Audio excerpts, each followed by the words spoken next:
ეთერში ახალი ექვსი სოფო ჩარკვიდაძესთან ერთად საღამომშვიდობის. ინციდენტი გურჯაანში ავტოსარგზაოს შემთხვევას ერთი ადამიანის სიცოცხლე ემსხვერპლა. სასაფლაოდან მომავალი ჟიგულის მარკის ავტომანქანა მერსედესის მარკის ჯიპ შეეჯახა. ავარიის შედეგად ადგილზე გარდაიცვალა ჟიგულში მცდომი 80 წლის ქალბატონი. 4 მგზავრმა კი სხეულის სხვადასხვა სახის დაზიანებები მიიღო, მათ შორის ერთი მცირეწლოვანი ბავშვია. მანქანაში ერთი ოჯახის წევრები ისხდნენ. დაშავებულები ავტოსარგზაოს შემთხვევიდან რამდენიმე წუთში გურჯაანის საავადმყოფოში გადაიყვანეს.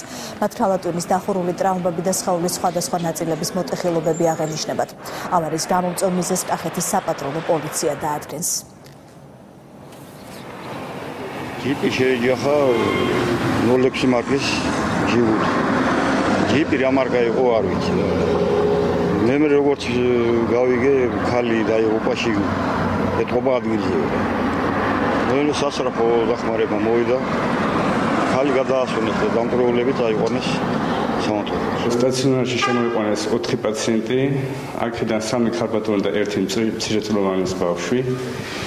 ორი ქალბატონი აღმოჩნდა ტკივილს მენჯის არეში.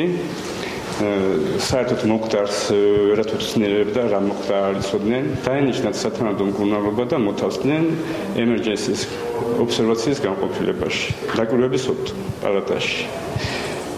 ამჟამად ყველა პაციენტის მდგომარეობა არის სტაბილური.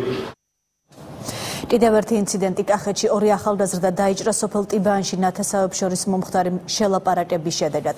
შემთხვევიდან რამდენიმე წუთში ორივე დაზარალებული წნორის საავადმყოფოში გადაიყვანეს. ერთ-ერთ მათგანს 30 წლამდე ასაკის მამაკაც, რომელსაც ჭრილობები მუცლის არეში ცივი იარაღით ჰქონდა მიყენებული, გადაუდებელი ოპერაცია ჩაუტარდა. ექიმების განცხადებით მისი ჯანმრთელობის მდგომარეობა ამ დროისთვის სტაბილურია. რაც შეეხება მეორე დაჭრილს, ამბულატორიული მკურნალობის შემდეგ ის ექიმებმა სახლში დაწერეს. ეჭვმიტანილი ინციდენტიდან რამდენიმე საათის შემდეგ სიღნაღის პოლიციას თავად ჩაბარდა და დანაშაული აღიარა. სისხლის სამართლის საქმე განზრახ მკვლელობის მცდელობის მუხლითაა აღძრული. ჩვენ კეიფობდით მარათშვილი და მე მოვიდა კაკი ხატიაშვილი, რის შემდეგაც რაღაც საუბარი მოხდა ჯგუფში გადაიზარდა და მოხდა რაღაც პატარა შეკამათმა. ორი მეგობარის ცემდა თავისივე მეგობარს ერთ-ერთ პიროვნებას, ანუ ბრალდებს. რა დროსაც ამ უკანასკნელმა მოგერიების მიზნით პატარა ზომის დანა ამოიღო და იქნევდა თავდამსხმელების ფეხების მიმართულებით, რომ დაეზიანებია და მოეშორებინა ეს. ამ დროს მოხდა სხეულის მსუბუქი ხარისხის დაზიანება ერთ მკლავზე, ხოლო მეორეს მუცლის არეში. მოვიდა პაციენტი მუცლის არეში ნაკვეთი შემოვალი ჭრილობით, გაკეთდა ოპერაცია ლაპარატომია. ამჟამად პაციენტის მდგომარეობა სტაბილურია, იმყოფება რეანიმაციულ განყოფილებაში. მისი სიცოცხლე საფრთხე არ მოხდა.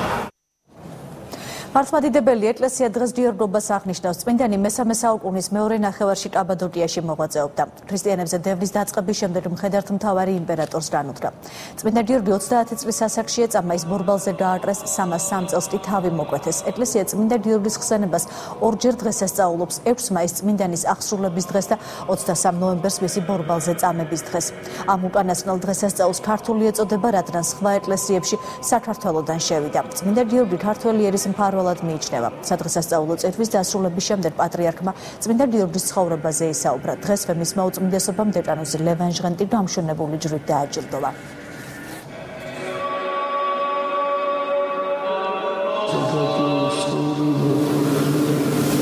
სიმბოლიურად არის წმინდა გიორგის ცხოვრება. მაგრამ ჩვენ უნდა გვახსოვდეს, რომ ვერავით არის ვოროტიძალა ვერაფერს იზამს საქართველოს წინააღმდეგ, რადგან ჩვენი მფარველი არის უფალი, ყოველ წმინდა ღვთისმშობელი დედა და წმინდა გიორგი და 100,000 მოწამენი და წმინდანები. დღეიდან ბრწყინვალე შვიდეული იწყება, რაც წელს ჯიორგობის დღესასწაულს დაემთხვა. ბრწყინვალე შვიდეულის ყოველ დღეს ტაძრებში სადღესასწაულო ლიტურგია სრულდება და მორწმუნეებს ზიარების მიღების შესაძლებლობა აქვთ.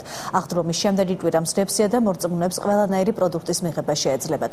აღდგომის მეორე დღე საქართველოში მიცვალებულთა საფლავებზე გადიან, რათა უფლის აღდგომა მათაც ახარონ.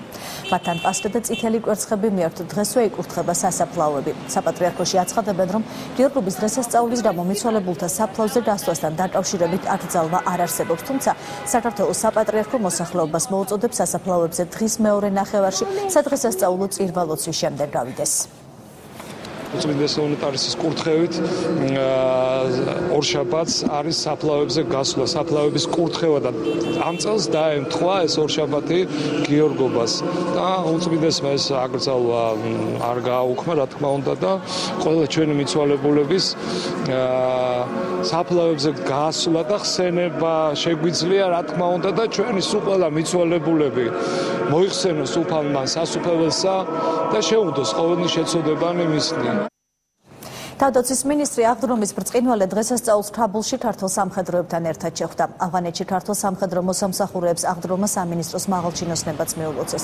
დღეს კი თავდაცვის მინისტრი მუხადრვერში ძმათა სასაფლაოს ეწვია. ირაკლი ალასანიამ 2008 წლის აგვისტოს ომში დაღუპული ჯარისკაცების ხსოვნას პატივი მიაგო.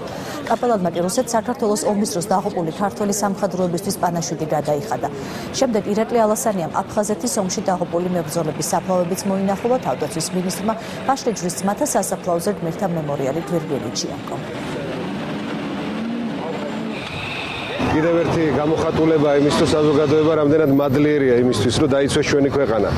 გარდა ამისა, ჩემი აზრით გმირობა არ არის ერთჯერადი აქტი. ეს ბიჭები ისევ აგრძელებენ გმირობას იმით რომ ზრდიან მხედრულ სულს ახალგაზრდებში და გმირებს ზრდიან მომავლის. პირველი ქვეითი ბრიგადის მე-12 ბატალიონი უკვე სამშობლოშია. ქართველი სამხედრო მოსამსახურეები ავღანეთიდან შინ სააღდრომოდ დაბრუნდნენ. სამხედროები ავღანეთში 6 თვის განმავლობაში ISAF-ის მისიის ფარგლებში წარმატებით ასრულებდნენ დაკისრებულ მოვალეობას. სამშვიდობოებს აეროპორტში საქართველოს შეიარაღებული ძალების გაერთიანებული შტაბის ხელმძღვანელი პირები და ამერიკის ელჩი საქართველოში რიჩარდ ნორლანდი დახვდნენ. ავღანეთის საერთაშორისო მისიიდან დაბრუნებული უფროსი სერჟანტი დიმიტრი ტაბატაძე და კაპრალი ვაჟა ტაბატაძე ოჯახში მოულოდნელად მივიდნენ. მამა-შვილი ბაზა შუკვანზე ერთად მონაწილეობდა ავღანეთის საერთაშორისო ოპერაციაში. მე-12 ბატალიონი ავღანეთში როტაციის წესით მე-4 ქვეითი ბრიგადის 42 ბატალიონმა ჩაანაცვლა. მე-12 ბატალიონმა დღეს დაასრულა სამხედრო მისია ავღანეთში და ბოლო ნაკადი ჩამოვიდა საქართველოში. ბატალიონი ასრულებდა 6 თვის განმავლობაში მისიას წარმატებით და დიდი სიამაყით დაბრუნდნენ ჯარისკაცები საქართველოში და დაუბრუნდნენ თავის ოჯახებს. ძალიან ბედნიერი ვარ დღეს. ჩემი მეუღლე და ჩემი შვილი ჩამოვიდნენ ავღანეთიდან, სრულიად მოულოდნელი იყო მათი მოსვლა და როგორიც დღეს მე ვარ გახარებული, ყველა დედა და მეუღლე ასე იყოს გახარებული. ჯანდაცვის კომიტეტი აბორტების წინააღმდეგ კანონის მიღების თაობაზე პატრიარქის ინიციატივის განხილვას გეგმავს. უმრავლესობის განცხადებით ეს ფართო მსჯელობის საგანია და მასში ექსპერტების საზოგადოება და არასამთავრობო სექტორიც უნდა ჩაერთოს. პატრიარქის ინიციატივას გურიიდან გამოეხმაურა პრემიერ-მინისტრი ბიძინა ივანიშვილი მზადყოფნას გამოხატავს თავადაც ჩაერთოს პატრიარქის ინიციატივის განხილვაში. პრემიერი აცხადებს, რომ მხოლოდ აკრძალვა ვერ გადაჭრის ამ პრობლემას, რადგან დემოგრაფიული საკითხი პირდაპირ უკავშირდება ოჯახების მძიმე სოციალურ და ეკონომიკურ მდგომარეობას. საკანონმდებლო აზრს ეთიკაცი არ გასაზრდავს და მე თან შევიკავებდი ეს ანალიზისგან. ამაზე ალბათ მეც ჩავერევი და მეც მიმჯილებ ერთ-ერთი ვიქნები მე და არა ერთადერთი. რაც შეეხება საერთოდ დემოგრაფიულ პრობლემებს, რა თქმა უნდა, პატრიარქი სწორედ აქცევს ამას პრობლემას. მარტო ეს საკითხი არ არის დემოგრაფიული პრობლემის გადამწყვეტი. დემოგრაფიული პრობლემა პირველ რიგში ჭირდება ის, რასაც მე მუდამ გავიძახი. ეკონომიკის აღორძინება უნდა მოხდეს, ოჯახებს მეტი შესაძლებლობა უნდა ჰქონდეს, მეტი საშუალება უნდა ჰქონდეს, უკეთ უნდა ეცხოვრებოდეს. ამაზე სახელმწიფო უნდა იზრუნოს. კიდევ ბევრი სხვა შემადგენელი ნაწილებიც აქვს, მაგრამ მე მგონი რომ ძირითადი განსაზღვრელია შემოსავალი ოჯახის და პირობები. აბორტის თემას დიდი ნაწილი აქვს ათმობილი პატრიარქის სააღდრომო ეპისტოლეში. უდიდესი დანაშაული, რომელიც თითქმის ყველა ოჯახში ხდება, არის მოცლადღებულ ყრმათა მკვლელობა. აბორტი არის მშობლების გადაწყვეტილებით და მონდომებით სრულიად უსუსური უდანაშაულო არსების საზარელი მკვლელობა. ამ მკვლელობის უშუალო თანამონაწილეა ექიმიც. ოფიციალური მონაცემებით ყოველწლიურად საქართველოში 36,000 აბორტი კეთდება. მკვლელობილ შვილთა რაოდენობა კი 1400-მდე აღწევს. დღეს, როდესაც ასეთი მძიმე მდგომარეობა დემოგრაფიული თვალსაზრისით, ვფიქრობ სახელმწიფო უნდა მიიღოს სათანადო კანონი აბორტის აკრძალვისთვის. ეს არის ამონარიდი პატრიარქის წლევანდელი სააღდრომო ეპისტოლედან. ფარული ჩანაწერების თემა კვლავ აქტუალურია. არასამთავრობო ორგანიზაციების საკანონმდებლო ინიციატივის მომზადებას დერმავენ პარალელურად მთავრობას არქივის სასწრაფოდ განადგურების ტერმა უწოდებენ. არასამთავრობო სექტორი ცალსახად აცხადებს, რომ ყველა პირი, ვინც ასეთი სახის დაგეგმვასა და ასეთი სახის გადაღების დაგეგმვაში, შემდეგი გადაღებაში მიიღო მონაწილეობა, კანონის შესაბამისად უნდა დაისაჯოს.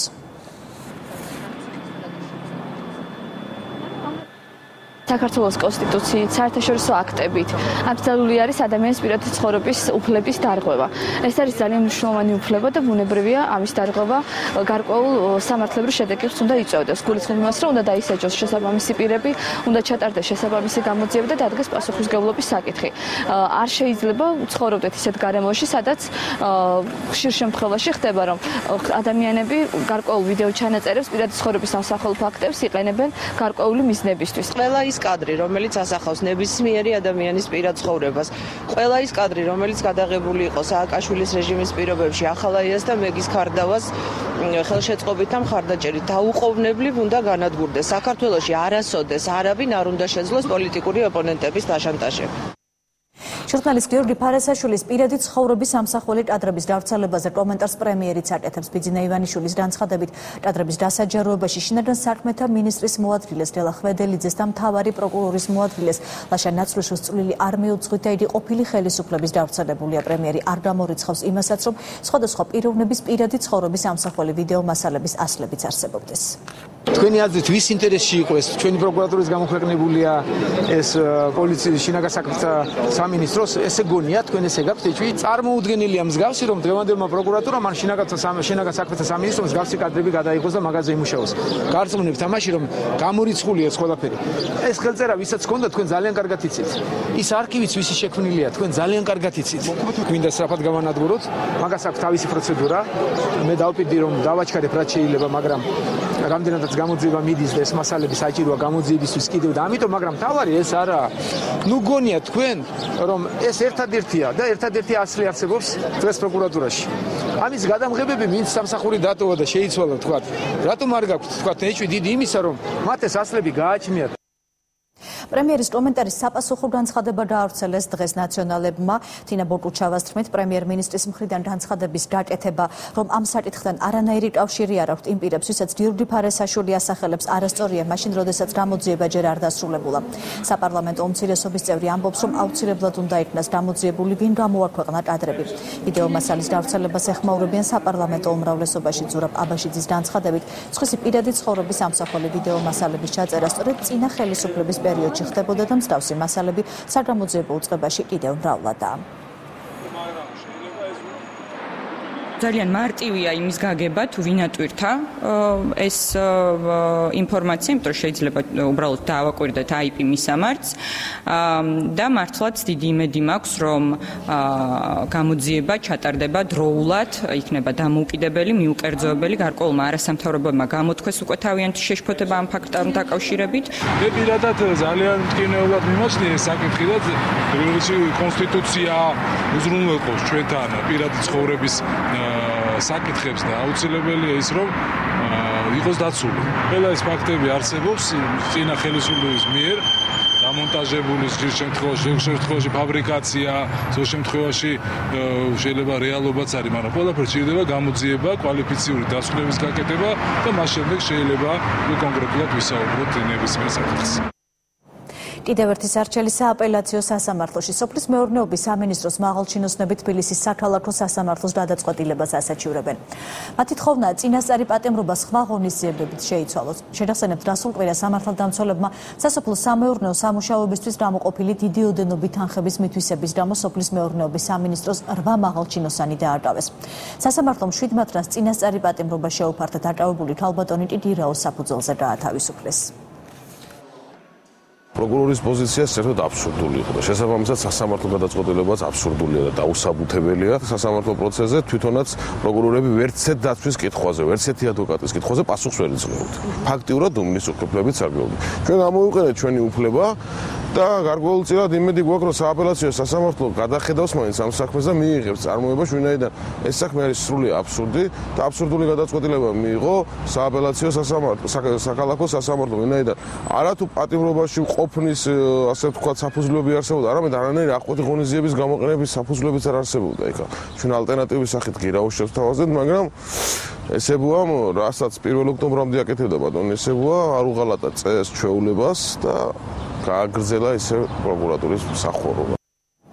სოფლის მეურნეობის სამინისტროს მაღალჩინოსნების დაკავების თემას განმარტებას პრემიერ-მინისტრი გურიაში აკეთებს ბიძინა ივანიშვილის თქმით, იგი სოფლის მეურნეობის პროგრამის განხორციელების ეტაპებს დიდ ყურადღებას უთმობს, თუმცა ყველა წრილ მას პირადად ვერ გააკონტროლებს. პრემიერთან ინტერვიუს სააგენტო გურია ნიუსი აქვეყნებს.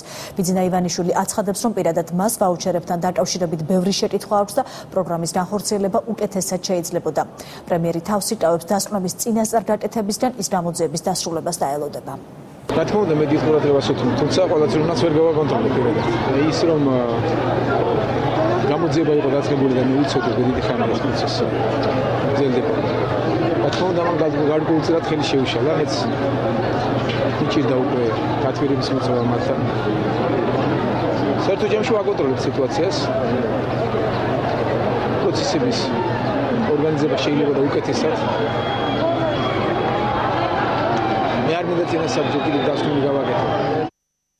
ნატოს ენის საერთაშორისო ბიუროს კონფერენცია ქორთიარდ მარიოჩი შეხვედრის თემაა ინგლისური ენა მრავალეროვნულ გარემოცვაში ფორუმს საქართველოს შეერაღებული ძალების გაერთიანებული შტაბისა და თავდაცვის უწყების წარმომადგენლები, ასევე საქართველოში აკრედიტებული ნატოს წევრი და პარტნიორი ქვეყნების სამხედრო ატაშეები ესწრებიან. კონფერენციაში ნატოს წევრი და პარტნიორი 26 ქვეყნის 64 დელეგატი იღებს მონაწილეობას. პროგრამა საერთაშორისო სამხედრო მისიებში ჩართული სამხედრო პერსონალის ენობრივი დონის ამაღლებას ისახავს მიზნად. სემინარის მონაწილეები განათლების ტრენინგებისა და ტესტირების კუთხით ნატოს პოლიტიკაზეც იმსჯელებენ.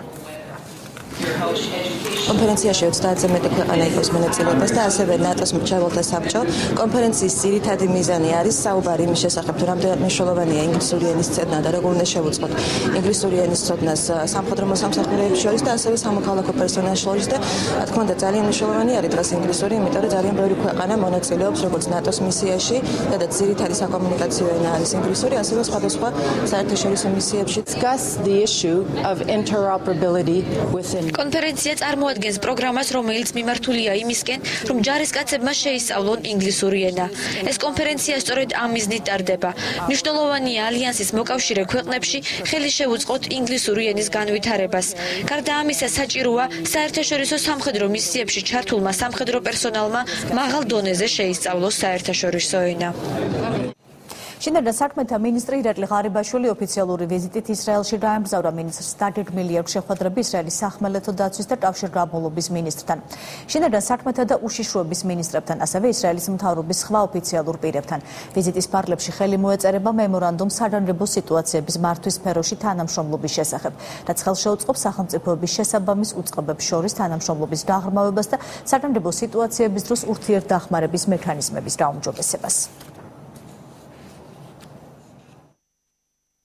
მიხეილ სააკაშვილი ბრიტანულ სამაუწყებლო კომპანია Sky News-ისთვის მიცემულ ინტერვიუში უარყოფს ბოსტონის ტერაქტში ეჭვმიტანილი ტამერლან ცარნაევის კავშირს საქართველოსთან. პრეზიდენტის განმარტებით, გასულ კვირას რუსული მედიით გავრცელებული ინფორმაცია თითქოს უფროსმა ცარნაევმა საქართველოს ტერიტორიაზე გაიარა სწავლება სიმართლეს არ შეესაბამება. სააკაშვილის თქმით, რუსეთი თავად იყო დაკავებული 90-იან წლებში ჩეჩნების წვრთნით საქართველოს ტერიტორიაზე. პრეზიდენტმა Sky News-თან ქვეყნის ევროატლანტიკურ მისწრაფებებზეც ისაუბრა. მისი თქმით, ნატოსა და ევროკავშირში გაწევრიანება დემოკრატიული და უსაფრთხო გარემოს შექმნა პოლიტიკური მემკვიდრეობა და ამით პოსტსაბჭოთა სივრცეში საქართველოს განვითარების ალტერნატიული მოდელი შექმნა. როდესაც რუსეთს გაამართლოს ჩვენში და პოლიტიკაში ჩარევა ცდილობს მიზეზად ტერორისტების წვრთნა დაასახელოს. მიუხედავად იმისა, რომ რუსეთთან ომი ჰქონდა, მოგვიხდა ტერორისტებთან შებრძოლება, რომლებიც საქართველოს გავლით რუსეთის ტერიტორიაზე შესვლას ცდილობდნენ. ჩვენ უნდა დავინახოთ თუ რა პრობლემების წინაშე დგას რუსეთი. რა თქმა უნდა, ამ დაჯგუფებების საქართველოს ტერიტორიაზე გავრცელება ძალიან ცუდი იქნებოდა. ასე რომ საქართველოს გააკეთა მაქსიმუმი მიუხედავად რუსეთთან არსებული ურთიერთობებისა. 9 წელი აჭარის ცნობილი მოვლენებიდან 2004 წლის 6 მაის საზოგადოების საპროტესტო გამოსვლების ფონზე აჭარის ავტონომიის მეთაური ასლან აბაშიძე გადადგა. იგი ბათუმის მერთან და აჭარის უშიშროების მინისტრთან ერთად მოსკოვში იგორ ივანოვის თანხლებით გაემგზავრა. სიტუაციას ისტორიკოსები წინა რევოლუციურს უწოდებდნენ, რაზმელებმა ვერ შეაშინეს, მიუხედავად აღდგომიდან ამაღლებამდე საერთაშორისო ფესტივალს საქართველო უკვე მეორედ მასპინძლობს. ტრადიციად ვრცეული ფესტივალი საქართველოს კათოლიკოს პატრიარქის დაბადებიდან 80-დან მღვდელმთავრად კურთხავის 50 წლის თავს ეძღვნება. ფესტივალის სამხატვრო ხელმძღვანელი ამერიკაში მოღვაწე ცნობილი ქართველი პიანისტი ალექსანდრე კორსანტია იქნება, რომელიც ამერიკიდან სპეციალურად ამ დღისთვის ჩამოვიდა. ფესტივალი თბილისში 7-დან 12 მაისამდე გაგრძელდება, ხოლო რეგიონებში 14 მაისიდან 13 ივნისამდე გაიმართება. ფესტივალი ტრადიციულად იწყება აღდგომის ბრწყინვალე შვიდეულს, ბრწყინვალე სამშაბათს და გრძელდება ამაღლებამდე, ამიტომაც ქვია ფესტივალს აღდგომიდან ამაღლებამდე. კვირაცხოვლობამდე, ანუ 12 მაისამდე იქნება ფესტივალის თბილისის პროგრამა, ხოლო შემდგომში ჩვენ გავდივართ უკვე ტრადიციულად რეგიონებში, წელს შერჩეული გვაქვს ნიქოზი, ახმეტა, ოზურგეთი და ტრადიციულად ბათუმში დამთავრდება 13 ივნისს. ყოველ წელს ველოდები გაზაფხულში თბილისში ჩამოსვლას და რა თქმა უნდა მთელი წლის განმავლობაში მიმდინარეობს მუშაობა ფიქრი სხვადასხვა ფესტივალების პროგრამებზე. ამ დროისთვის სულ ეს იყო ერთმანეთს დღის ბოლო საინფორმაციო გამოშვებაში 12 საათზე შევხვდებით, ასე რომ დროებით.